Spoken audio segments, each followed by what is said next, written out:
आयशा गुलालई साहिबा, आपके सामने एक चीज़ रखता हूँ। एक आम आदमी को अद्वियात लेना जो है ना, उसमें बड़े मसले मसाइल का सामना होता है। खाने पीने की अशिया उस तक बाम नहीं पहुँचाई जाती। एक बिल पास होता है सेनेट से। बिल के मुताबिक चेयरमैन सेनेट का ऑफिस अलाउंस 6,000 रुपये से बढ़ाकर 50,000 रुपये कर दिया गया। घर का किराया माहाना 1,30,000 से बढ़ाकर 2.5 लाख रुपए कर दिया गया।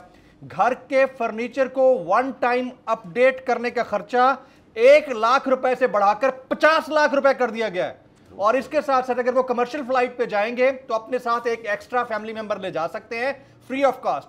और अगर वो चार्टर्ड फ्लाइट पे जाएंगे तो अपनी फैमिली के 4 मजीद बंदे फ्री ऑफ कॉस्ट ले जा सकते हैं। किसी दूसरे मुल्क जाएंगे तो उनको वाइस प्रेसिडेंट का जो प्रोटोकॉल होता है वो दिया जाएगा। ये हम किस तरह के थर्ड वर्ल्ड में रहते हैं जी? हमारा थर्ड वर्ल्ड तो नजर नहीं आता एलीट्स में। आयशा साहबा जी, बिस्मिल्लाहिर्रहमानिर्रहीम। थैंक यू जमील साहब, आपने प्रोग्राम में बुलाया। बात यह है कि ये कोई पहली दफ़ा नहीं हुआ। ये हर हुकूमत जब भी कोई हुक्मरान आता है उनके दौर में सारी हुकूमतों में ही यही हुआ है। और अफसोसनाक बात है, सेनेट में आज तकरीबन सारी पॉलिटिकल पार्टीज़ के लोग बैठे हुए हैं। उन सब की जो है वो मिलकर ही ये बिल जो है वो पास हुआ है।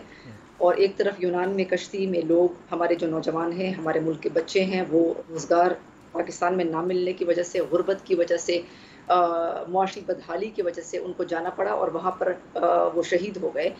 तो यहाँ पर जो है वो पर्क्स एंड प्रिविलेजेस जो हैं वो ये पहली दफ़ा नहीं हुआ कि बढ़ाई गई हैं। ये पिछली हुकूमत में भी हुआ है, उससे पिछली हुकूमत में हुआ है। तो इस बात पर हमें देखना पड़ेगा, पाकिस्तान में जो एवरेज हमारी जो पर कैपिटा इनकम है वो मेरे ख्याल से 37,000 पर पाकिस्तानी है, 37,000 पर पाकिस्तानी है। तो मेरे ख्याल से 37,000 जो है वो एवरेज, वो मेरे ख्याल से अगर मेरी हुकूमत होती, मैं हुकूमत में होती तो 37,000 में सबके लिए करती और अपने लिए भी वही तनख्वाह, क्योंकि एक एवरेज पाकिस्तानी की जो तनख्वाह है वो इतनी ही है। और ताकि हमें मालूम होता कि पाकिस्तान में महंगाई में 37,000 में गुजारा करना कैसे होता है।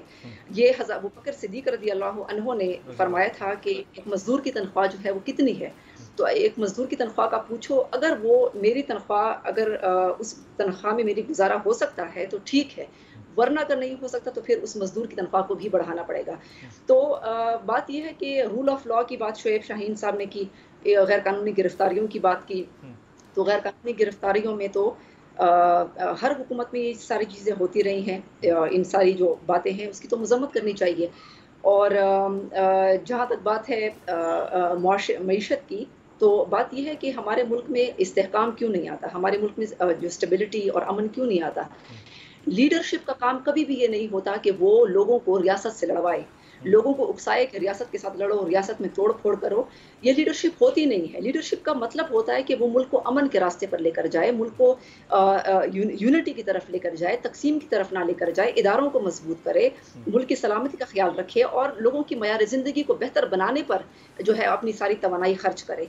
ये ना हो कि सिर्फ अपने ज़ाती मफादात के लिए या जो है वो काम करे। हज़रत उमर बिन अब्दुल अजीज़ की मैं मिसाल एक दफ़ा फिर आपको देती हूँ कि उनकी जो वाइफ थी वो फातिमा बिनते मरवान, यानी खलीफा मरवान की बेटी थी, हज़रत उमर बिन अब्दुल अजीज़ की वाइफ।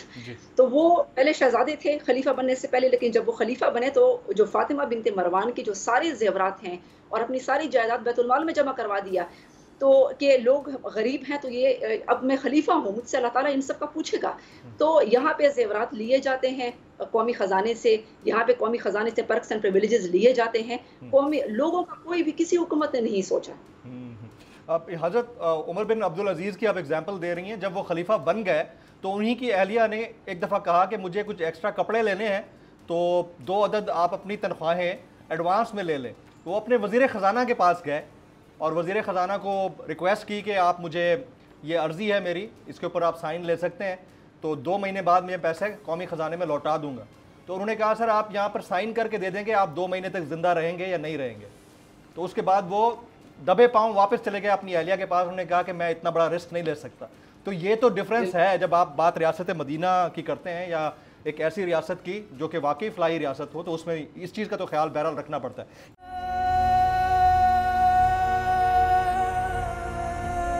कैसे कैसे सितारे डूब गए, खूबसूरत नजारे डूब गए, ख्वाबों के सभी किनारे छूट गए, गमज़दा दुख के मारे डूब गए। कितनी मुश्किल का सामना है यहां, कितने लोगों के प्यारे डूब गए।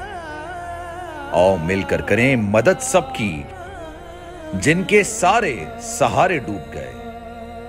आजमाइश में मिलकर एक हुए, नफरतों के इशारे डूब गए।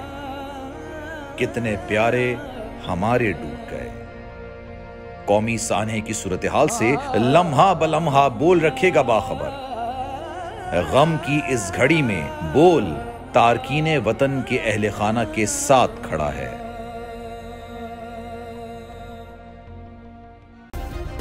सब्सक्राइब करें और बेल दबाएं ताकि कोई खबर रह न जाए।